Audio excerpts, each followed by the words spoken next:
on peut y aller. Sophie Durocher. Elle met en scène les arts, la culture et la société pour vous offrir la meilleure représentation radio. Sophie Durocher. Tout un spectacle radiophonique. Bonjour tout le monde, j'espère que vous allez bien.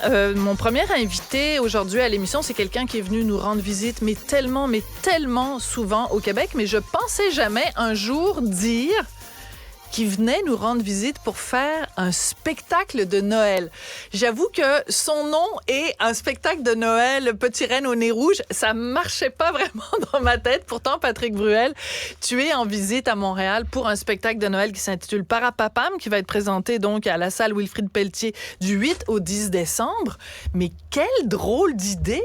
Il y a aucune chanson de Noël dans ton répertoire. Si, il y en a une en fait. Ah, oui? En plus, il y en a une qui s'appelle Lettre au Père Noël, et j'aurais peut-être même pu la chanter. C'est pas ta plus connue quand même. Non, et pourtant elle était très jolie. Elle avait été écrite par la maman de mes enfants. Amanda Sters. Pour Oscar, quand il venait quasiment juste de naître. Et c'était joli. Et j'ai oublié presque de la mentionner. J'aurais peut-être même pu la chanter pendant cette soirée où donc on me propose, oui, de venir chanter Noël au Québec. Franchement, bien sûr que c'est une drôle d'idée, et parce que c'est une drôle d'idée, qu'elle est un peu surprenante et que c'est un petit challenge pour moi. J'ai relevé le challenge. Comme tu le sais, chaque prétexte est bon pour venir ici, ouais. Pour rentrer. Mais pourquoi c'est un challenge? Pourquoi c'est un défi pour parler français? Parce que je connais pas ces chansons, ouais. Quasiment. Enfin, alors, depuis, je les ai écoutées puis travaillé un petit peu. Finalement, je me suis aperçu que j'en connaissais j'en connaissais quelques-unes. Le défi, c'est de chanter avec des artistes avec lesquels j'ai pas l'habitude de partager. Bon, Mario Pelcha est un copain, donc puis on peut faire ça assez facilement. Vladimir, je connaissais pas, je suis très alors Vladimir Kardeev, oui. Et très content. Et Marie-Josée très belle rencontre. Et Marie-Josée Laure, là, c'est carrément une rencontre magnifique avec cette personne qui est au-delà de son talent et de son immense potentiel. Elle a ce supplément d'âme qui fait que quand on se regarde, il y a quelque chose de plus qui se passe. Et comme je le dis, c'est pour ce genre de rencontre qu'on fait ce métier. Et on chante ensemble The Prayer, et qui est un challenge vocal en plus. Puis je me retrouve avec une soprane, donc obligé d'aller chercher dans mes ressources de ténor. Ouais. Et je pense que ça peut être un joli moment. Et puis il y a d'autres moments très émouvants. Il y a ce moment où pour moi, c'est touchant de chanter Je reviens chez nous, parce que c'est vrai que j'ai toujours l'impression, quand je rentre au Québec, de revenir dans ma deuxième maison, un peu dans ma deuxième patrie. Et puis Jean-Pierre Ferland a été quasiment le premier artiste à m'accueillir au Québec, oui. Dans une émission de télévision. Mon premier plateau de télé, il y avait Jean-Pierre Ferland et il y avait Ginette Renaud. Ce sont les deux qui m'ont vraiment bien accueilli, adoubé très très chaleureusement. Donc rendre hommage à Jean-Pierre Ferland, ça me fait plaisir. Puis cette chanson, elle est magnifique. Elle résonne dans le cœur des Québécois. Puis mais surtout qu'il l'a écrite quand il était en France. Oui, donc voilà. Qu'un Français vienne au Québec chanter une chanson écrite par un Québécois en France, je trouve que la boucle est bouclée. C'est très joli. Et alors, est-ce que j'ai bien vu dans la feuille de route du spectacle Parapapam que tu vas chanter le grand succès de je vais arriver à le dire, de Mariah Carey, All I Want for Christmas is You. Alors ça, j'avoue que, je sais pas, tu vas t'installer des boules rouges et vertes. On en fait une version qui se rapprochera un peu plus de celle de Michael Bublé, je pense. D'accord. Ça commence par un petit dialogue où on se parle, et le début de la chanson, c'est où je raconte quel est le plus beau cadeau qu'on puisse faire ou recevoir à Noël. Mais je pense que le plus beau cadeau qu'on puisse faire à quelqu'un, c'est lui donner du temps, donner de son temps. C'est la chose la plus belle qu'on puisse faire. Et ce soir-là, en effet, comme tous les soirs depuis plus de 30 ans, il y a un public qui vient et puis qui donne de son temps. Et je trouvais que c'était joli de rendre hommage au public à travers cette chanson. Et All I Want for Christmas is You, all of you. Question toute simple, est-ce que tu fêtes Noël? Oui, bien sûr.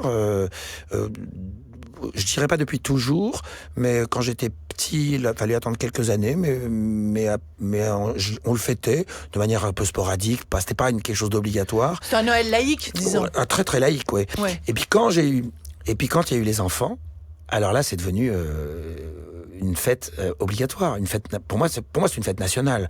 C'est au-delà de la fête religieuse pour certains, mais pour d'autres, c'est une fête nationale. C'est la fête des enfants. À l'école, les enfants parlent de leurs cadeaux, de leurs sapins et de ce qu'ils ont vécu. Et ben moi, ça a été très sympa parce que pendant longtemps, j'ai été Père Noël. Voilà. Puis après, tu faisais vraiment le Père Noël. Tu mettais un truc rouge et les enfants y croyaient. Ils te reconnaissaient pas derrière ta barbe blanche. Puis même de temps en temps, je les piégeais parce que il y a des Noëls où c'était pas moi. J'étais avec eux, donc ils se disaient bien que ça devait pas être moi puisque c'était mon frère. C'était mon frère qui le faisait. Mais bon, si les enfants nous écoutent. Attention. Non, c'est ça. Parce que c'est le vrai Père Noël qui est venu. Le vrai Père Noël est venu. Le Père Noël est toujours venu. Il est toujours venu. Et il est toujours là. On espère toujours que le Père Noël soit là pour faire des miracles. Ouais. Alors. Surtout en un jour comme aujourd'hui, parce qu'un jour, nous fêtons aujourd'hui la première bougie de Hanouka, qui est aussi. Alors explique-nous cette tradition-là, parce que c'est ça que j'adore de ton universalisme, c'est que bien que tu sois de confession et de culture juive, t'es ouvert à toutes sortes d'autres. En fait, t'es un humain à la base, tout simplement. Oui, bien sûr. Toutes les fêtes, tous les rendez-vous qui honorent, qui fêtent l'enfance, qui fêtent la lumière, qui tendent vers la lumière. Donc en effet, Hanouka est une fête qui tend vers la lumière, où on allume ses bougies à partir de ce soir pendant 8 jours. C'est la fête, c'est la réinauguration du temple. Bon, après, on rentre dans l'histoire, mais c'est aussi un joli moment. C'est un peu aussi une forme c'est le moment de Noël. D'ailleurs, ça tombe à peu près aux mêmes périodes. Puis, il y a un côté rituel, après, que ce soit religieux ou il y a des choses qui dépassent ça. Il y a des choses qui sont des rituels qui sont culturels. Ah oui. Qui sont simplement l'idée que, on s'approche d'une période sombre avec l'hiver et l'idée d'allumer comme ça la lumière. Et quand on se promène dans certains quartiers, on voit les gens qui ont mis leur menorah, justement. C'est de la menorah, oui, c'est ça? Devant leur fenêtre. Et il y a un côté très...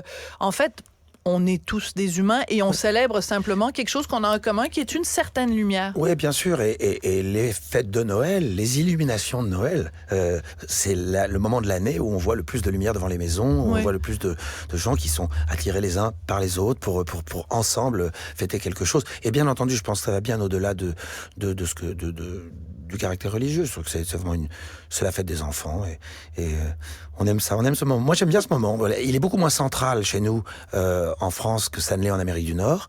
Et là, je m'en aperçois parce que c'est vrai que depuis qu'on est arrivé, depuis une semaine, c'est la folie. Oui, il y a les chansons partout, mais c'est super. Puis je suis ravi de faire ce spectacle et puis de partager ça avec des artistes. Mais c'est assez particulier parce que, en effet, au Québec, on est très habitué, parce qu'on est nord-américain, d'avoir justement des spectacles où des gens se rassemblent, des artistes font des spectacles de Noël. C'est pas du tout quelque chose qui existe en France. C'est très particulier. Non, et je ne sais pas si ça a été fait en France ou si ça a été initié, mais en tout cas, moi, en France, par exemple, on ne me l'avait jamais proposé. Ouais. Je sais que Natacha Saint-Pierre est venue il n'y a pas longtemps en France nous présenter son album de Noël, mais j'ai pas le souvenir en France d'album qui a été fait. Et donc, je suis forcément très, très fier de remettre à l'honneur Petit Papa Noël, parce que cette chanson qui fait partie tellement de nos mémoires et puis presque de nos meubles. Donc, on en a presque oublié la quintessence. Donc, du coup, on a décidé de faire une version assez sobre. D'abord piano-voix et en plus, comme on a un très bel orchestre. Et au départ, je devais la chanter seule. Il y a 100 musiciens quand même, c'est énorme. Il y a plus de 100 choristes et il y a 40 musiciens. Enfin, c'est absolument magnifique. Et puis, j'ai proposé à Mario Pelcha de la partager avec moi. On va ouvrir quasiment avec ce Petit Papa Noël qui reste un symbole quand même et une fierté pour notre patrimoine. Absolument. Alors, donc, tu es là, évidemment, pour nous parler de ce spectacle-là. Mais en 2024, tu vas être en tournée en France. Alors moi, je vais régulièrement sur tes comptes sur les médias sociaux et là, je te vois annoncer plein de dates en France. Il n'y a pas un coin de la France où tu n'iras pas. Et bien, pour l'instant, je vois pas de date pour Patrick Bruel au Québec en 2024. Alors, il y a plein de gens qui nous écoutent qui vont être super déçus. Donc, est-ce que tu as une bonne nouvelle pour nous? J'ai pas de date précise à donner. C'est pour ça qu'on l'a pas annoncé. C'est parce qu'on doit trouver les possibilités, disponibilités du Centre Bell et du Centre Vidéotron, puisque ça sera sera là qu'on viendra, mais on n'a pas encore les dates précises. Mais évidemment, il n'y a pas de cas où je repasse pas par le Québec. Surtout cette tournée va être gigantesque. Là, on a ouvert la location pour mars, avril, mai, juin, qui s'est remplie tellement fort, tellement vite et c'était tellement joyeux pour moi de voir à quel point le public est là, toujours présent, toujours fidèle à cette magnifique histoire et magnifique aventure, qu'on a rouvert donc des dates pour l'automne, plus les festivals, et donc on ne devrait pas tarder à annoncer, j'espère, des dates au Québec. Bien sûr, j'ai jamais fait abstraction du Québec depuis que je tourne. Il y a toujours eu le Québec. Absolument.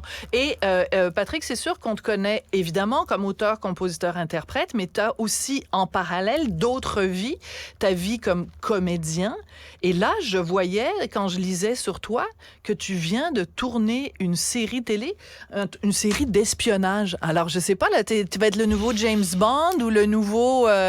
C'est quoi? Est-ce que tu peux en parler un peu ou pas? Oui, Agent secret, d'une série dont le titre n'est pas définitif. C'est un agent des services secrets israélien qui se retrouve. C'est pour ça ton humeur un peu maussade. C'est le mot. et qui se retrouve dans une enquête d'espionnage où des gens ont subtilisé un logiciel qui peut faire sauter la planète, et donc je dois récupérer ce logiciel avec l'aide de la police française, et voilà. Et ça t'amuse de jouer le rôle d'un agent secret comme ça? C'est super, c'est très bien écrit. Ce sont les équipes qui ont fait Fauda, peut-être, je sais pas si tu as vu ça, ou Téhéran. Non, mais Fauda, il faut en prendre 2 secondes pour en parler. C'est une série israélienne absolument extraordinaire. Et d'ailleurs, j'ouvre une petite parenthèse, mais certains des comédiens et des producteurs et réalisateurs de Fauda font à cause du conflit en ce moment, se sont battus au sein des forces armées israéliennes. Fin de la parenthèse.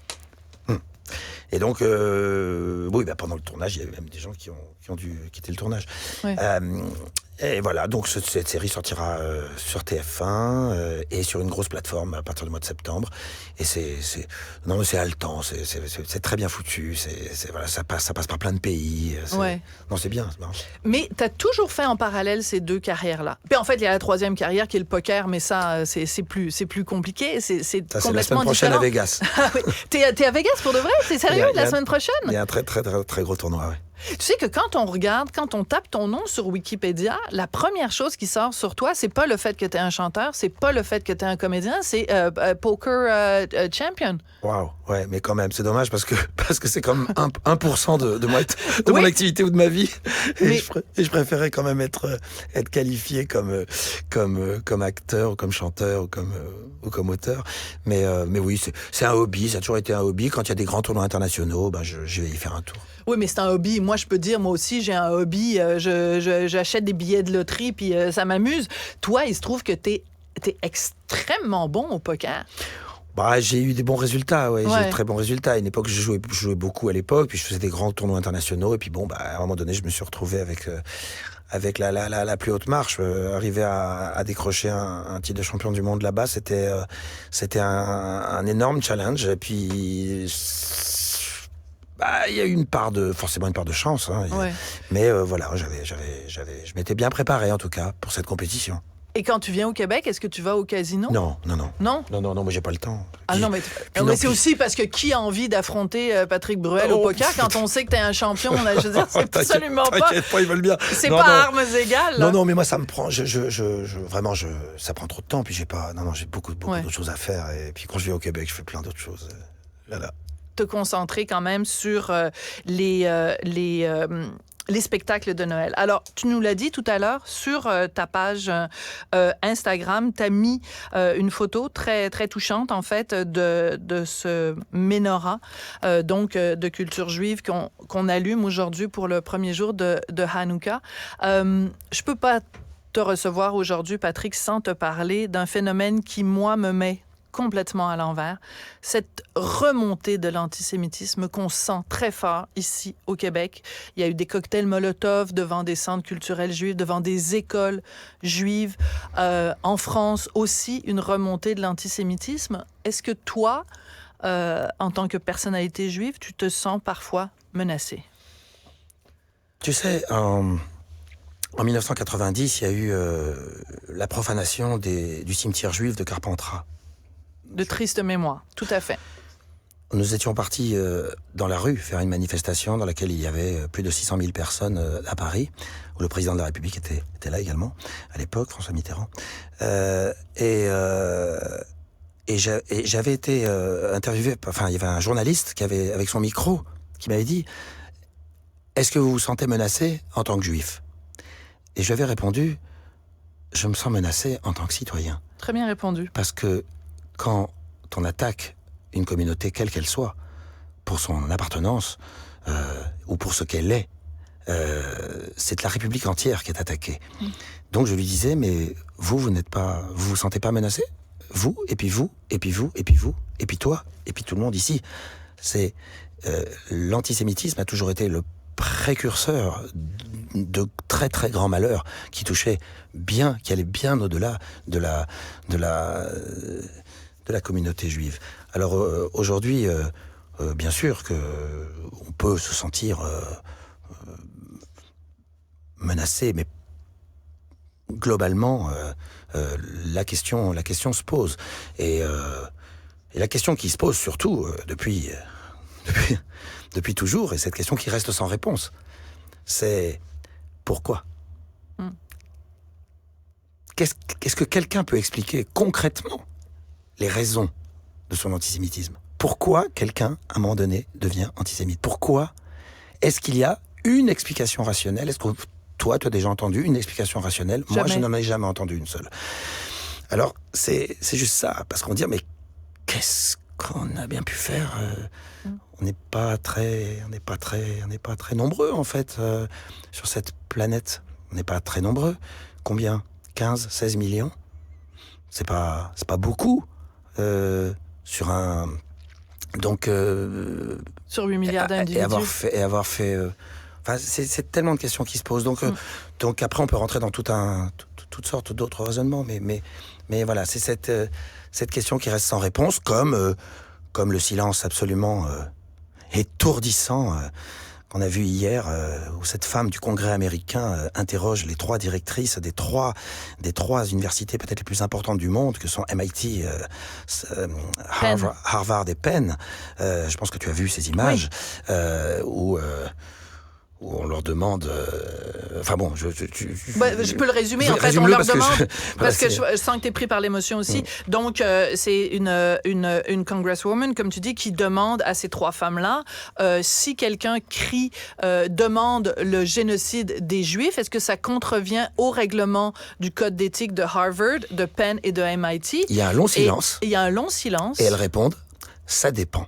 Ça dépend du contexte. Du contexte. Et cette réponse, et en plus, cette réponse unilatérale des 3 me glace le sang. Voilà, vraiment. Cette réponse est...